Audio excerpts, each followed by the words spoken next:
Hello, Pastor Barry McLaughlin here. Welcome to another episode of 7 Minutes of Scripture. Hopefully you're having a wonderful week. We're going to be in Revelation chapter 12, verse 7 through 12 tonight.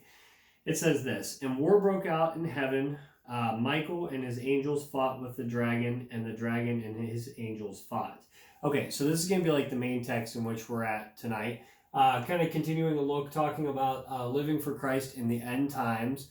In this particular case, this is after the rapture of the church. This is actually during the tribulation, and some of these points that are in between Revelation 4 into the middle of the book, a lot of this believers won't actually be there for because we're going to be raptured up. The rapture is when the church is called up to Christ, and there's a 7-year tribulation, all that kind of stuff, and there will be those who are saved after the tribulation occurs. And so a lot of this is going to be seen by those people who are converted after the tribulation starts. But one of the principles we can gather from this is that there is a such thing as angelic battle or conflict. And so we see this in the Old Testament as well. In fact, in the book of Daniel, we see that there are angels that are hindered or hindering each other. And we read this in the latter chapters of Daniel. We also understand, so we understand that there is a conflict between good and evil, obviously God and obviously the forces of darkness, obviously angels and demons, those types of things. I guess that's the vernacular most people are familiar with, but it says here, Michael and his angels fought with the dragon, and the dragon and his angels fought. So this is talking about like the ultimate climax of this conflict, which will take place during the 7-year tribulation. Obviously, there's been a lot of fighting and stuff back and forth throughout the ages. Obviously, you have the idea that Lucifer was, tried to ascend to the heights in Isaiah chapter 14 and was cast down out of his place. So we understand there's that. He became Satan, but he still had access to God. And so he still has access. If you read in Job, it says the sons of God came to present themselves in chapter 1. Satan was among them. But here we see that he will no longer have access to God and to be able to speak to God. At this point, he's going to go to war with Michael and his angels, and the devil and the demons are going to lose this conflict. It says, "But they did not prevail, nor was a place found for them in heaven any longer." So the great dragon was cast out, that serpent of old. And that's obviously a look back to Genesis, what obviously Satan took the form of a serpent to deceive Eve.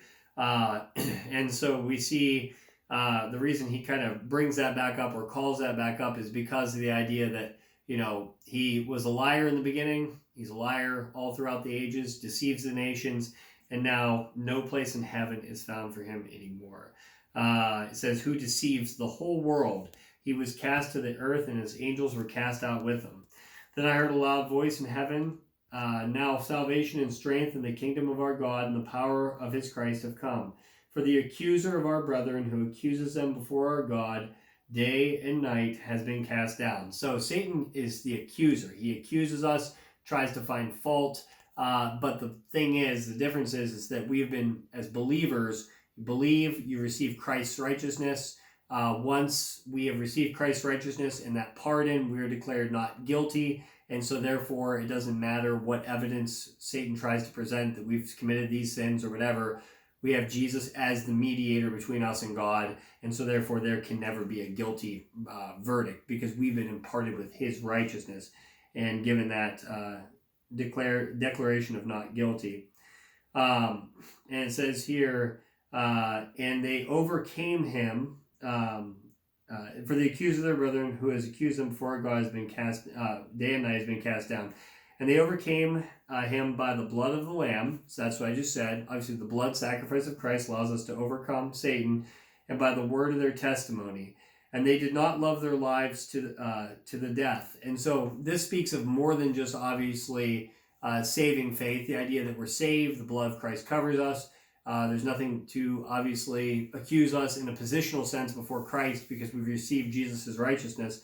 But also there's the other aspect of this in this passage is that, these people who this is describing, these martyrs, and you'd have to read the broader context of Revelation. We're just kind of breaking down a few verses, but the martyrs loved their lives. It says did not love their lives to the death. That means they went to die for Christ, and therefore, in a practical sense, there could be no accusation against them either. So in a positional sense, they've been covered by the blood of Christ, but in a practical sense, they also lived for Christ, and Satan was not able to accuse them because of their testimony. Their testimony was solid before Christ, before God.